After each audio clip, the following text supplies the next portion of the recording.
Bonjour Fabien. Les clés de l'immobilier, le magazine de l'immobilier de Radio-Lac avec M3, l'immobilier autrement à Genève. Bonjour à tous. Alors c'est un jour un peu spécial parce qu'on se rappelle ce 21 mars. Normalement c'est à cette date-là que commence le printemps. Avec le printemps arrive le soleil, les belles journées, la chaleur, les sourires, on s'habille de façon un tout petit peu plus légère. Eh ben non, le printemps a commencé hier, le 20 mars, pour des raisons que nous n'allons pas expliquer à l'antenne parce qu'elles sont scientifiques. C'est compliqué. Et il faut déjà les comprendre avant de pouvoir les expliquer. Mais en effet, le printemps a démarré hier, le 20 mars, à 22h58 pour être précis. Et j'ai même lu que le prochain printemps démarrant à 21 mars se déroulera en 2102, je crois. Donc on est condamné à commencer le printemps quelquefois encore le 20 mars. Le printemps, c'est bien sûr, pour nous qui avons la chance d'avoir un lac, c'est des idées de plage qui commencent à traverser votre mémoire, et puis les vacances, et puis l'eau chaude et la baignade. Mais où prendre son bain le plus rapidement possible, parce que l'eau du lac n'est pas toujours à 25 degrés. Non. Il y en a qui se baignent même durant l'hiver. Et les différentes plages sont prises d'assaut dès qu'il fait beau, pas forcément pour aller se baigner, mais même pour aller se détendre et se prélasser au soleil. Alors des plages, il n'y en a pas tant que ça. Il y a bien sûr les Bals des Paquis, historiques plages publiques qui trônent au même endroit depuis, je ne sais pas depuis quand, mais je pense, peut-être que notre invité va nous le dire. 1932. Depuis 1932. Merci à Alexandre Vizard, que je vais vous présenter dans un instant. Et puis, il y a également Baby Plage, une petite plage sympathique du côté des eaux vives. Il y a bien sûr Genève Plage, avec ses piscines, et puis son bout de plage également sur le lac. On peut également se baigner d'une façon un peu plus sauvage sur les différents quais, mais y a-t-il une vraie plage digne de ce nom? Et on va le savoir dans quelques instants avec Alexandre Vizard, qui dirige le service du lac de la renaturation des cours d'eau et de la pêche également. Alexandre Vizard, bonjour et bienvenue dans les clés de l'immobilier. Bonjour Enzo. Voilà, je vous demandais juste de mettre le micro bien en face de vous. Voilà, parfait.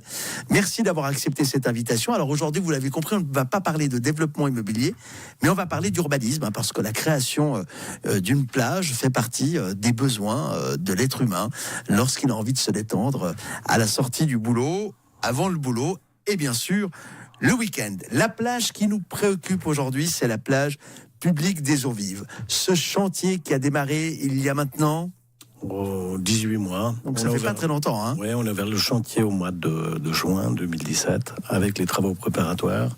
Et les grues, les camions ont commencé à venir en septembre 2017. Donc ça fait 18 mois qu'on... On voit un certain trafic sur les quais du côté des eaux vives depuis maintenant quelques mois, des camions qui viennent, qui repartent. On voit de la terre qui a été mise d'un côté, remise de l'autre, des pelles mécaniques qui s'occupent de mettre tout ça en place. La plage publique des eaux vives va ouvrir exactement jour pour jour dans 3 mois. Oui. 21 juin, ouverture officielle le 21 juin, c'est un vendredi, puis le week-end du 22-23 juin, ouverture publique, fête, on fait la fiesta. Alors, on va revenir un tout petit peu en arrière. On va pas tout de suite parler du 21 juin et de la fête qui sera organisée autour de ce long week-end.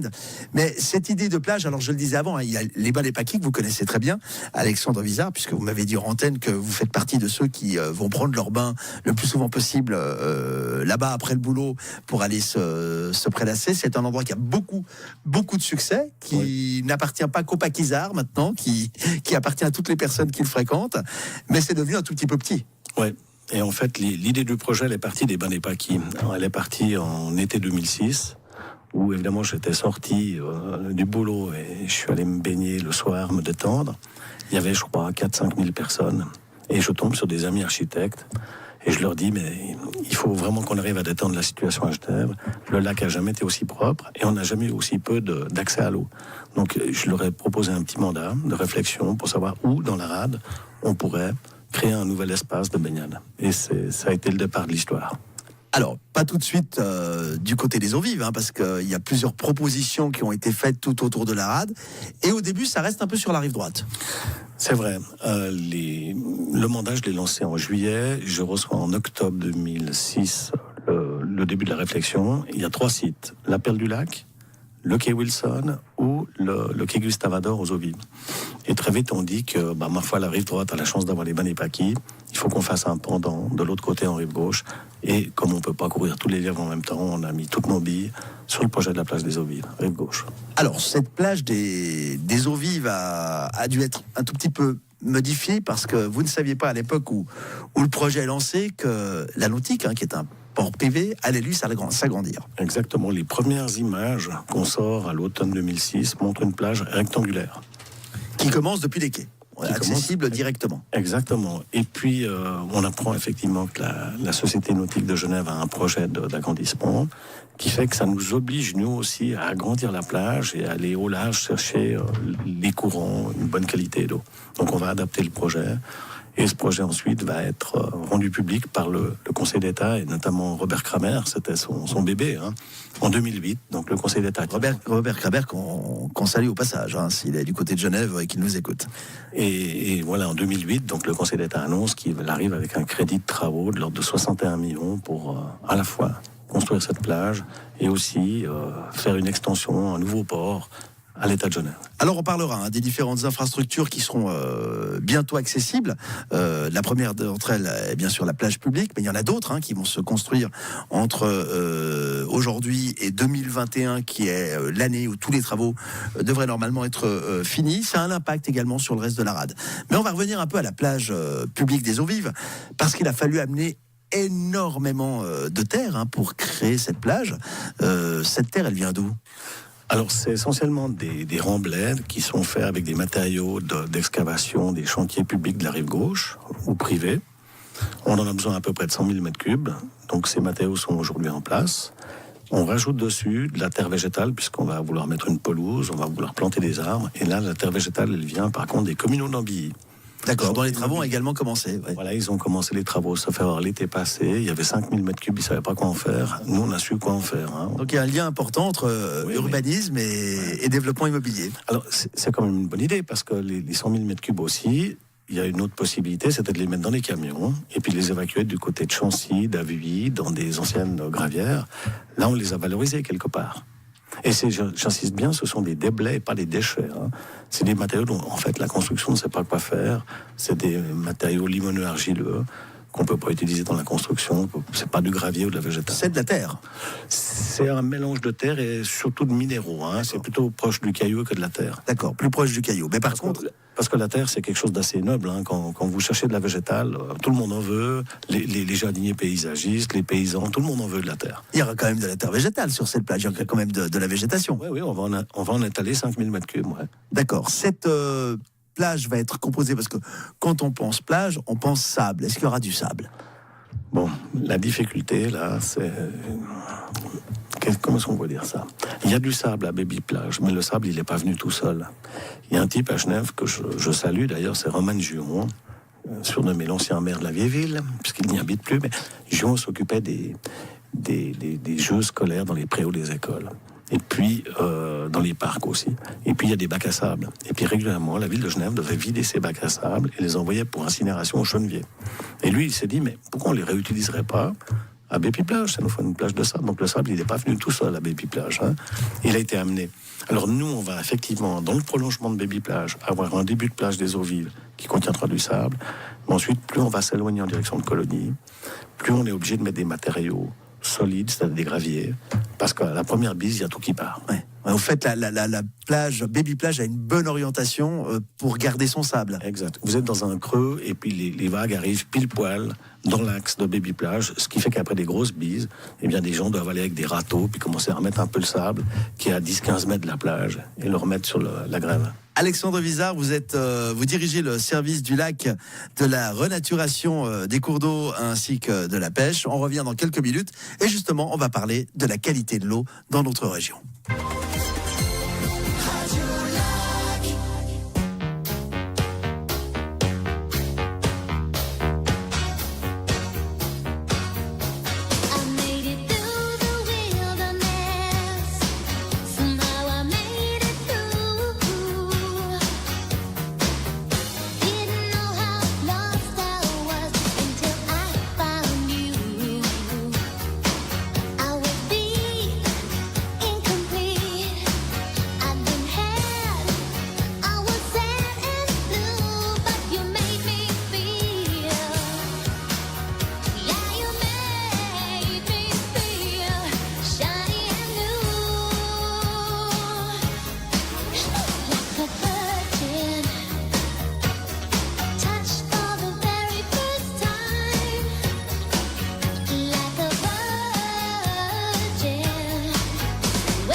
Africa Virgin, c'était Madonna sur Radio Lac. Radio Lac, les clés de l'immobilier, Enzo Loboué. Et nous sommes avec Alexandre Vizard qui dirige le service du lac, de la renaturation et des cours d'eau et de la pêche à Genève. C'est un service qui fait partie du département du territoire au canton, dirigé par Antonio Hodgers. Alors Alexandre Vizard, on va revenir au lac, on va revenir à l'eau plus précisément. Parce que moi qui suis un enfant des Paquis, qui a appris à nager au bain des Paquis, entre la plage de Cailloux et l'un des radeaux, à l'époque, l'eau n'était pas toujours d'une qualité exceptionnelle. Qu'en est-il aujourd'hui ? Elle est exceptionnelle, franchement. Il y a pas, à l'époque, on disait qu'au Vengeron, par exemple, c'était pas très bien de se baigner parce que l'eau était un peu polluée. C'est plus le cas ? Ouais, ce qui s'est passé, en fait, le lac a toujours été assez propre jusqu'à, qu'est-ce qu'on va dire, fin de la Deuxième Guerre mondiale, années 60. Là, tout le monde commence à se payer des machines à laver, le linge.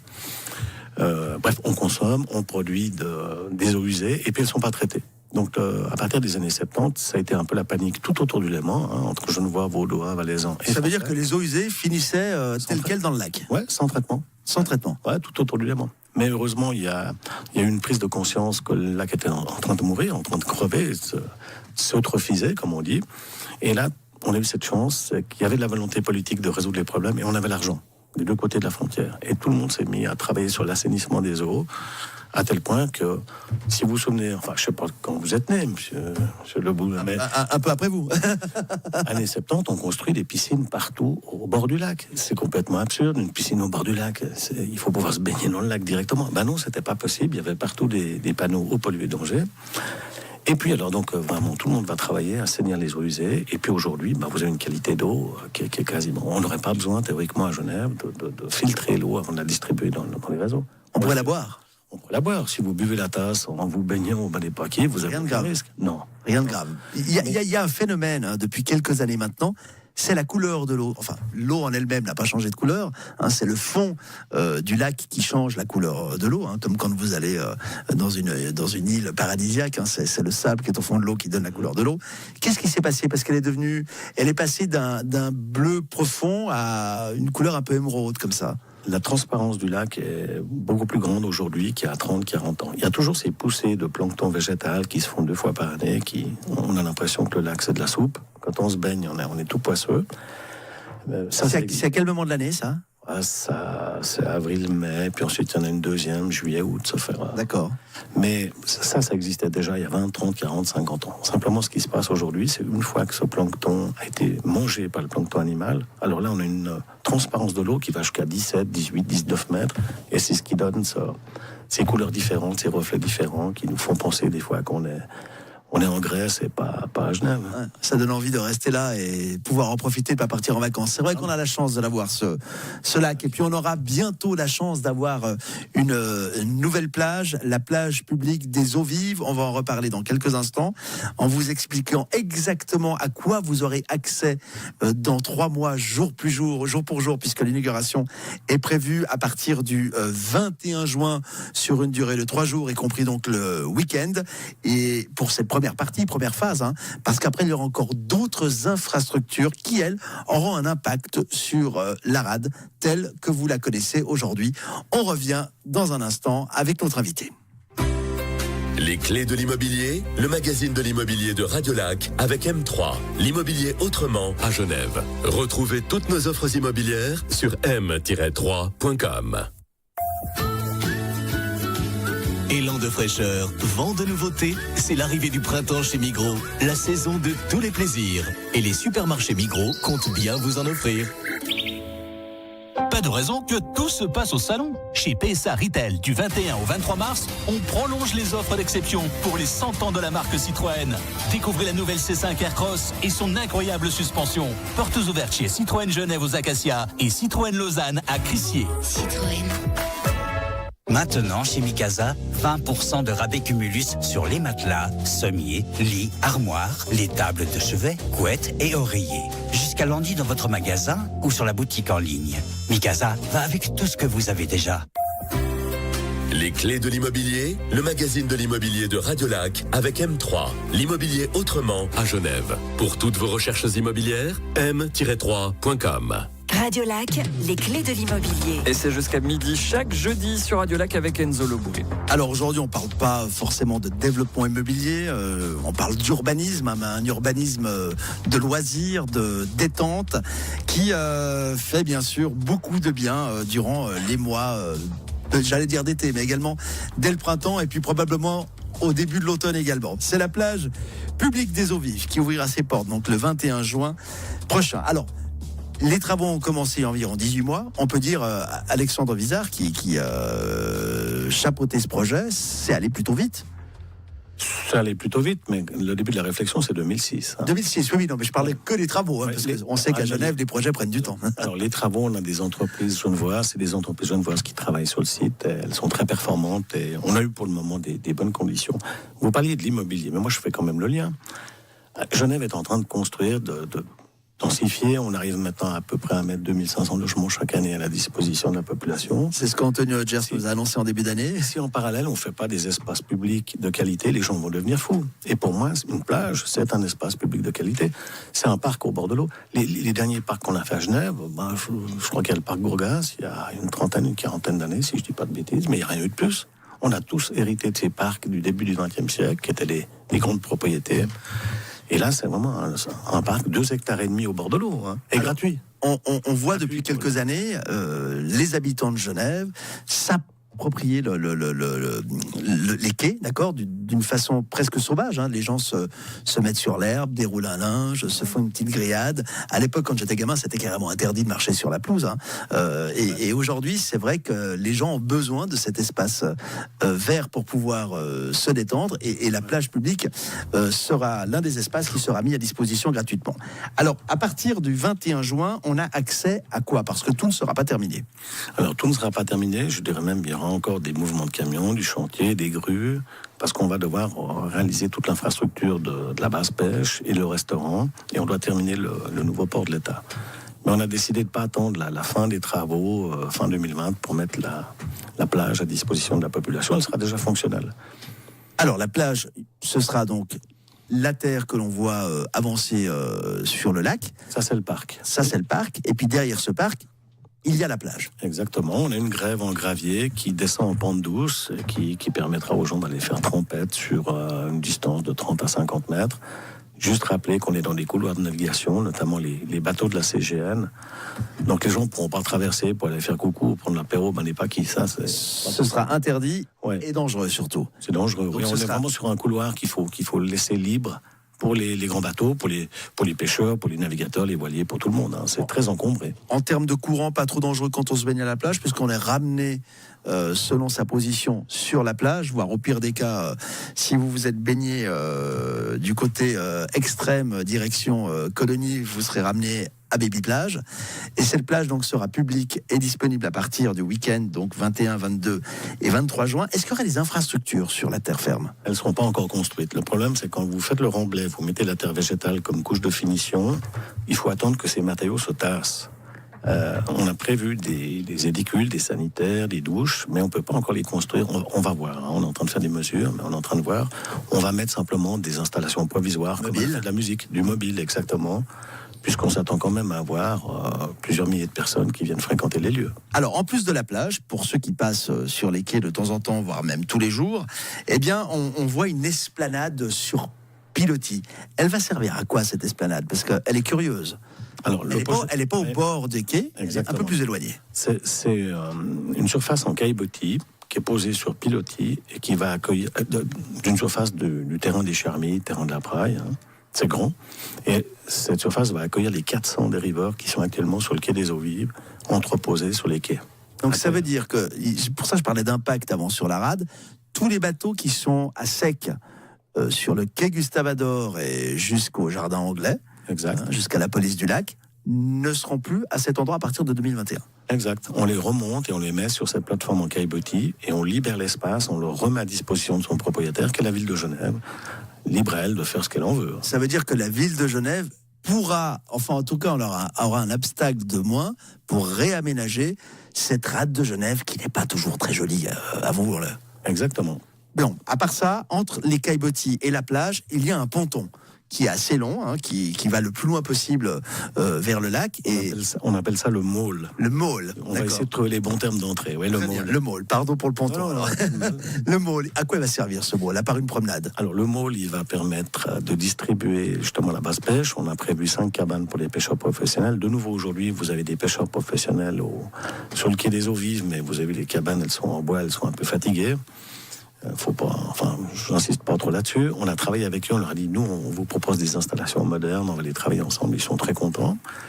Et puis un peu plus loin, il y aura essentiellement un restaurant, parce que Des restaurants pieds dans l'eau, il n'y en a pas beaucoup. Hein. il n'y en a pas beaucoup. Et celui-là, on l'a voulu vraiment dans l'esprit de la plage. Puis cette plage, elle sera libre d'accès et gratuite. Donc le restaurant, on a beaucoup travaillé sur les menus, sur les prix. Il sera ouvert 365 jours sur 365. Parce que le lac est beau également l'hiver, il n'y a pas de raison. Ouais. Et puis il va proposer surtout des prix extrêmement corrects, parce que si on avait un restaurant de luxe avec une plage gratuite, moi ça joue pas. Et le restaurant sera ouvert quand? Alors c'est dans la deuxième phase, dans la dernière phase? On n'a pas encore commencé à le construire, mais il sera inauguré à Pâques 2020. On a déjà choisi par contre celui qui va l'exploiter. D'accord, tout est déjà en ordre. Moi, j'aimerais quand même avoir quelques indications sur ce week-end du 21, 22 et 23 juin, puisque finalement, c'est la date, l'événement le plus proche de nous concernant cette plage publique des Eaux Vives. Il va se passer quoi? Alors, il y a l'inauguration officielle avec les politiques qui seront présents et toutes les personnes qui ont participé à la création de cet endroit. On peut déjà révéler nos deux choses? Est-ce qu'il y aura une soirée? Est-ce qu'il y aura de la musique? Des invités extraordinaires? Bon, le 21, effectivement, c'est la journée officielle. C'est tous les gens qui ont travaillé sur le dossier. C'est les élus qui ont voté les budgets, les entreprises, les ouvriers qui ont travaillé, tout ça. Et le week-end, effectivement, nous, on veut que la population vienne. On va évidemment prévoir des animations, de la musique. Mais surtout, on aimerait que tout de suite, les gens aient les bons comportements. Parce que ce qui nous a frappé pendant le chantier l'année passée, c'est que cette plage, on n'entend pas la circulation sur les quais. Quand il y a la bise, on n'entend rien. Donc c'est un endroit génial. Le bruit, c'est la nuisance numéro 1, la pollution numéro 1 à Genève. Donc, si on veut maintenir cette plage un peu calme, zen, très clairement, le règlement d'usage veut qu'il n'y aura pas de musique amplifiée, il n'y aura pas de barbecue. On aimerait que les gens viennent et puis apprécient le calme. Parce qu'ils vont être plusieurs milliers à venir. Ouais. Si on commence à partir dans la kermesse, ça ne va pas aller. Donc, on va profiter de ce premier week-end pour faire quand même des choses festives, mais Dans le calme. Dans le calme, préciser les règles du jeu, quoi. Ah, donc on oublie aller se faire un petit barbecue en mettant le charbon sur la pelouse de la plage publique des Eaux Vives. Voilà, parce que vous voyez, s'il y a 6000 personnes, 6000 barbecues, ça va pas aller. Même chose si chacun vient avec son ampli Marshall, puis fait une soirée Rolling Stone, ou je sais pas, ou un merengue, là, ça va pas aller, quoi. Ouais. Donc il faut que les bons comportements arrivent dès le départ, mais on peut quand même expliquer aux gens pourquoi on veut ça, puis qu'on peut faire la fête sans flonflon, sans bling-bling. Ce sera un endroit de rencontre et de détente. Oui. Merci beaucoup Alexandre Vizard. On rappelle que vous dirigez le service du lac de la renaturation des cours d'eau et de la pêche qui chapeaute donc ce projet énorme de cette nouvelle plage publique qui sera offerte aux Genevois à partir du 21 juin prochain aux Eaux Vives. Prochain rendez-vous dans 3 mois. À bientôt. À bientôt, merci. Merci. Et puis nous, on se retrouve bien sûr la semaine prochaine, même heure, même endroit. Les clés de l'immobilier, le magazine de l'immobilier de Radio Lac avec M3, l'immobilier autrement à Genève.